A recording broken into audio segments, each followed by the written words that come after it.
Welcome back friends. एक special video के साथ आज हम बात करने वाले हैं उन सब एस्पिरेंट्स के लिए, उन सब स्टूडेंट्स के लिए जो जम्मू एंड कश्मीर में जॉब लेना चाह रहे हैं, गवर्नमेंट जॉब की प्रिपरेशन करना चाह रहे हैं, गवर्नमेंट जॉब की प्रिपरेशन स्टार्ट करना चाह रहे हैं। सभी बिगनर्स एस्पिरेंट के लिए, जो न्यू एस्पिरेंट्स हैं, जो अभी जो ग्रेजुएट हुए हैं या 1-2 साल में ग्रेजुएट हुए हैं और वो चाह रहे हैं कि हम किसी एग्ज़ाम की प्रिपरेशन करें, उन सभी एस्पिरेंट के लिए ये वीडियो रहने वाली है। इस वीडियो में हम डिस्कस करेंगे हाउ टू स्टार्ट प्रिपरेशन, कैसे एग्ज़ाम्स के लिए प्रिपरेशन स्टार्ट की जाए, प्रिपरेशन की स्ट्रैटेजी क्या होनी चाहिए, स्टडी प्लान कैसा होना चाहिए, स्टडी मटेरियल और सोर्सेज़ कैसी होनी चाहिए। ये जो स्टडी मटेरियल सोर्सेज़ है ये हम आपको प्रोवाइड कर देंगे। वीडियो के एंड में हम इसको बताएँगे किस तरह से आप ये ले सकते हैं। Where to practice MCQs, MCQ practice करना बहुत ज़रूरी होता है और किस तरह से और कहाँ से एमसीक्यूज़ की प्रैक्टिस की जाए। ये सारी चीज़ें हम इस वीडियो में डिस्कस करने वाले हैं। जितने भी एस्पिरेंट जो नए एस्पिरेंट हैं, जो एग्ज़ाम्स की तैयारी करना चाह रहे हैं, उनके लिए वीडियो बहुत ही इंपॉर्टेंट रहने वाली है। सबसे पहली चीज़ जो आपको करनी है वो है सेल्फ मोटिवेशन। एग्ज़ाम की प्रिपरेशन स्टार्ट करने से पहले अपने अंदर एक मोटिवेशन लाओ।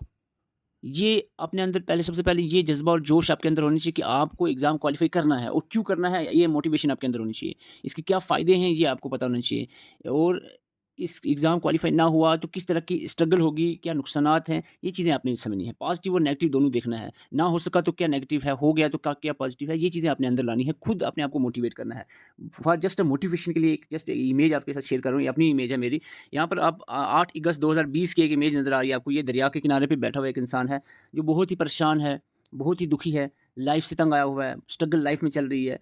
दरिया के किनारे पे बैठा हुआ है, कुछ न कुछ कोशिश कर रहा है, प्रिपरेशन कर रहा है, चाहे कुछ भी कर रहा है, एक हार्ड वर्क कर रहा है, थोड़ी-सी स्ट्रगल कर रहा है, कुछ न कुछ जो है एग्ज़ाम की तैयारी में लगा हुआ है, अपनी तरफ से फुल एफर्ट्स दे रहा है, ठीक है?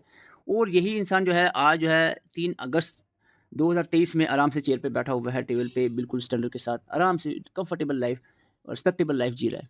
ये कन्वर्शन किस वजह से होता है? इसके पीछे क्या चीज़ है? इसके पीछे होता है मेहनत, लगन, सेल्फ मोटिवेशन, डेडिकेशन, कंटिन्यूटी। ये सारी चीज़ें अपने अंदर लाओ और एग्ज़ाम की प्रिपरेशन करो कॉन्फिडेंस फुल रख के कि हमने प्रिपेयर करना है तो क्वालीफाई करना है एग्ज़ाम, ठीक है? तो इस कॉन्फिडेंस के साथ अपनी प्रिपरेशन को आगे बढ़ाओ और एग्ज़ाम क्वालीफाई कर जाओ, ठीक है? तो आइए हम आपको बताते हैं किस तरह से एग्ज़ाम को क्वालीफाई करना है।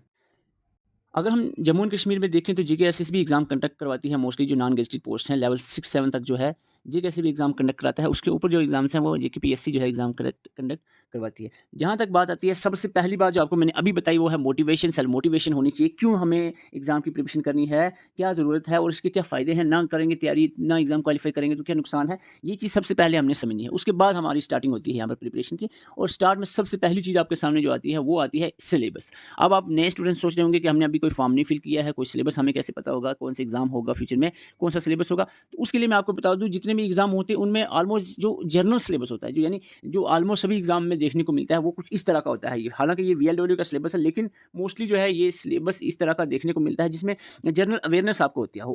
हो सकता है अपकमिंग जो एग्ज़ाम्स हों या जो पोस्टें आए उनके सिलेबस में इनके मार्क्स आगे-पीछे हो सकते हैं, 10 या 20 या 30 का भी हो सकता है, लेकिन syllabus general awareness with special reference to J and K UT आपको देखने को मिलेगा। इंग्लिश होगी, इंटेलिजेंस रीजनिंग होगी, क्वांटिटी एप्टीट्यूड, यहाँ पर थोड़ा-सा मैथ रीजनिंग ज़्यादा है लेकिन हो सकता है कुछ एग्ज़ाम में कम भी हो। Basic knowledge of computer definitely हर एक एग्ज़ाम में काफ़ी वेटेज के साथ ये देखने को मिलेगा। यानी जनरल अवेयरनेस जीके, कंप्यूटर और रीजनिंग मैथ्स, ये 4-5 चीज़ें ऐसी हैं, इंग्लिश 4-5 चीज़ें ऐसे सब्जेक्ट हैं जो हर एक जनरल एग्ज़ाम में जो भी अपकमिंग एग्ज़ाम होंगे उनमें आपको देखने को मिलेगा। अब इन सभी जो भी सिलेबस में ये आपको सब्जेक्ट्स नज़र आ रहे हैं इन पे आपकी कमांड होनी चाहिए, इनको आपने अच्छे से पढ़ा होना चाहिए। और देखो पढ़ने के लिए कोई पहले देखो ना आस्ता-आस्ता वक़्त जो है आसान हो रहा है। प्रिपरेशन करने की आपके पास सोर्सेज़ ज़्यादा हो रहे हैं, आसान हो रहा है चीज़ें, बस आप थोड़ा-सा मेहनत लगन से काम लें। अगर आप किसी भी सिलेबस के पोर्शन को ओपन करके देखें तो कुछ इस तरह का नज़र आएगा। सपोज़ हमने ये जीके को देखा है, जीके में आप देखोगे तो इस तरह से current affair, political, physical division of India, climate, इस तरह के ट्रांसपोर्ट एंड कम्युनिकेशन, डेमोग्राफी वगैरह, वगैरह, वगैरह टॉपिक आपको नज़र आएँगे। ठीक है? ये सारी चीज़ें आपने सबसे पहले सिलेबस को अच्छे से पढ़ना है ताकि सिलेबस आपको याद हो जाए। जीके की ये टॉपिक है, 20 टॉपिक हैं, 20 में ये टॉपिक है, आपको पता होना चाहिए। और ये जो नहीं है वो देखो आपको पता होगा ना क्या-क्या टॉपिक है, वो आपको याद रहेगा कि ये है, ये नहीं है। आपको पूछा जाएगा कि सपोज़ यहाँ पे ज्योग्राफी की बात करें, कुछ ही स्पेसिफिक टॉपिक है, रिवर्स और लेक्स है यहाँ पर ज्योग्राफी का, political physical division of India है ज्योग्राफी का, क्लाइमेट क्रॉप है ज्योग्राफी का, 3-4 टॉपिक हैं ज्योग्राफी के, ठीक है? इसका मतलब ये नहीं है कि हम बाकी के टॉपिक पढ़ने लग जाएँ, आउट ऑफ सिलेबस नहीं जाना है, आउट ऑफ कंटेक्स्ट नहीं होना चाहिए। बंदे को टोटली जो है exam oriented, syllabus oriented preparation करनी है। सिलेबस में आप कितनी भी डेप्थ में जा सकते हो, उस टॉपिक जैसे सपोज़ इंडिया के रिवर्स और लेक्स का ज़िक्र है, तो रिवर लेक्स आप जितनी डेप्थ में जाना चाह सकते हो, जा सकते हो। लेकिन जो सिलेबस में चीज़ मेंशन नहीं है उसमें नहीं घुसना है। ये सबसे पहली बात जो आपको पता होनी चाहिए और बहुत इंपॉर्टेंट बात है। बहुत सारे एस्पिरेंट सबसे बड़ी गलती करते हैं कि सिलेबस को अच्छे से समझते नहीं हैं। सिलेबस को सबसे पहले समझ कर इंटरप्रेट करना है एक अच्छे तरीके से, ताकि आपको पता हो कि क्या चीज़ें सिलेबस में मेंशन है, क्या चीज़ें सिलेबस में मेंशन नहीं है। और जहाँ तक बात है प्रिपरेशन की, सोर्सेज़ की कमी बिल्कुल भी नहीं है। आप डिफरेंट सोर्सेज़ से, बहुत से एस्पिरेंट कह रहे हैं मुझे कॉन्टैक्ट करते रहते हैं, मुझे जब कोई कॉमन सेंस से हट के बात करता है, common sense is not so common today, तो इतनी कॉमन सेंस रही नहीं है, स्टूडेंट्स समझ नहीं पा रहे हैं। बोल रहे कि मैं फलाने टीचर से पढ़ रहा हूँ, मैं वो सब्जेक्ट तो समझ नहीं आ रहा। भाई सब समझ नहीं आ रहा तो दूसरे को पढ़ लो ना, तीसरे को पढ़ लो। आज किसी कंटेंट की कमी है, आज आपको हज़ारों टीचर्स आपको ऑनलाइन अवेलेबल होंगे, तो उनमें आप देखें, डिफरेंट चैनल्स को देखें, जहाँ से आपको समझ आ जाए, या 4-5 को मिलाकर आप कलेक्टिवली एक शॉर्ट नोट्स बनाएँ। जिस तरह से हम करते थे, हम प्रिपरेशन जब भी कर रहे थे 10 चैनल्स को पढ़ा अच्छे से, ठीक है, उन 10 का कंटेंट उनका निचोड़ निकाल कर एक नोटबुक पे लिखा और उसको कंपेरेटिवली देखा कि कौन सी चीज़ जो है 10 में ज़्यादा फोकस की हुई है, तो वो इंपॉर्टेंट मानी जा सकती है। तो उनको हम, और प्रीवियस ईयर का कंटेक्ट रखना है कि प्रीवियस ईयर किस तरह के क्वेश्चन पूछे गए हैं, आज तक किस तरह के क्वेश्चन पूछे जा रहे हैं, तो उसमें भी एक थोड़ा सा नज़र रखनी है, ताकि आपको आइडिया भी रहे कि क्या चीज़ें एग्जाम ओरिएंटेड हैं, क्या चीज़ें एग्जाम ओरिएंटेड नहीं है। तो ये सारी चीज़ें समझना है और प्रिपरेशन अपनी करनी है, और लिखना भी ज़रूरी होता है, शॉर्ट नोट्स बना सकते हैं आप। प्रिपरेशन की एक प्रॉपर स्ट्रेटजी होती है, मैं बार-बार आपको बता चुका हूँ। देखो, जो आपने अभी सिलेबस देखा जीके का, तो जीके का सिलेबस देख लिया, या कोई कंप्यूटर का सपोज़ सिलेबस आपने देखा, तो कंप्यूटर स्टार्ट करने जा रहे हो। सबसे पहली चीज़ होती है कि वीडियो लेक्चर्स देखना है सिलेबस के अकॉर्डिंगली, जो चीज़ें सिलेबस में मेंशन है उसी के अकॉर्डिंगली वीडियो लेक्चर्स देखने हैं। वीडियोज़ देखोगे चीज़ें समझ आएँगी, डायरेक्ट आप बुक उठा लोगे ना, तो चीज़ें आपको समझ नहीं आएँगी, फिर याद नहीं रहेंगी। तो इसलिए आपको पहले वीडियो लेक्चर्स देखने हैं। ये ऐसा नहीं है किसी पार्टिकुलर एक ही बंदे के देखने हैं, आप अलग-अलग चैनल से देख सकते हो, जहाँ से आपको सूटेबल लगे, समझ आए, जो आपकी सेंस से बोल रहा है, आपकी भाषा में बोल रहा है, तो उससे आप समझें, और समझने के बाद फिर आप उसके बाद जो है बुक्स पे आएँ, या अपने शॉर्ट, या किसी के भी शॉर्ट नोट जो आपको लगता है ऑथेंटिक हैं नोट्स, और साथ में बुक आप कंप्यूटर है तो सिंपली अरिहान की बुक आप ले सकते हो, उसको आप देखें। और उसके बाद सबसे इंपॉर्टेंट चीज़ यहाँ पे एक और है, वो है आपकी एमसीक्यूज़ की प्रैक्टिस। जब तक आप एमसीक्यूज़, क्योंकि जो भी एग्ज़ाम्स यहाँ पर होते हैं जॉब के लिए या गवर्नमेंट जॉब के लिए, तो वो यहाँ पर जहाँ तक देखा जा रहा है, तो वो मल्टीपल ही होते हैं। तो मल्टीपल एग्ज़ाम को क्वालीफाई करने के लिए एमसीक्यूज़ प्रैक्टिस करना बहुत ज़रूरी है। तो एमसीक्यूज़ आपको प्रैक्टिस करने हैं। एमसीक्यूज़ आप डिफरेंट सोर्सेज़ से प्रैक्टिस कर सकते हैं। यूट्यूब पे अवेलेबल होते हैं एमसीक्यूज़, वो आप वीडियोज़ प्ले करो, 2x की स्पीड कर लो, ऊपर से स्पीड बढ़ा लो। तो 2x की स्पीड में वीडियोज़ देखो, ताकि जल्दी-जल्दी आपकी कवर हो जाएँ चीज़ें। और उसके अलावा गूगल पे आप सर्च कर सकते हो, जैसे पार्टिकुलर कंप्यूटर का कोई टॉपिक है सॉफ्टवेयर, तो एमसीक्यूज़ ऑन कंप्यूटर सॉफ्टवेयर। तो इस तरह से टॉपिक का प्रॉपर नाम लेकर जो है सर्च करोगे ना, तो वो चीज़ें उसके रिलेटेड एमसीक्यूज़ आएँगे। तो अब उसने उसके आपने सपोज़ सॉफ्टवेयर पढ़ा है, तो सॉफ्टवेयर के रिलेटेड एमसीक्यू सॉल्व करोगे ना। आज आपने सॉफ्टवेयर पढ़ा है, सॉफ्टवेयर के एमसीक्यू सॉल्व करो। यूट्यूब से, गूगल से अच्छे से ठीक-ठाक एमसीक्यूज़, ताकि जो थ्योरी आपने पढ़ी है आपको पता चल जाए। एमसीक्यू से आपको पता चल जाएगा, हाँ भाई ठीक, अब मुझे ठीक है। अगर आपको लगे नहीं यार एमसीक्यूज़ तो सॉल्व बिल्कुल भी नहीं हो रहे हैं, अगर 60-70% हो रहे हैं तो ठीक है, ओके, आस्ते-आस्ते ठीक जा रहा है। फिर रिवीजन का टाइम थोड़ा आप ऐड कर दोगे। अगर 20 100 में से 20 भी एमसीक्यूज़ नहीं सही हो रहे, तो वापस से सॉफ्टवेयर को पढ़ो, कि उसका मतलब आपने अच्छे से नहीं पढ़ा है। फिर 2-3 और सोर्सेज़ से आप उसको देखो। इस तरह से हर एक पार्टिकुलर सब्जेक्ट को अच्छे से प्रिपेयर करो।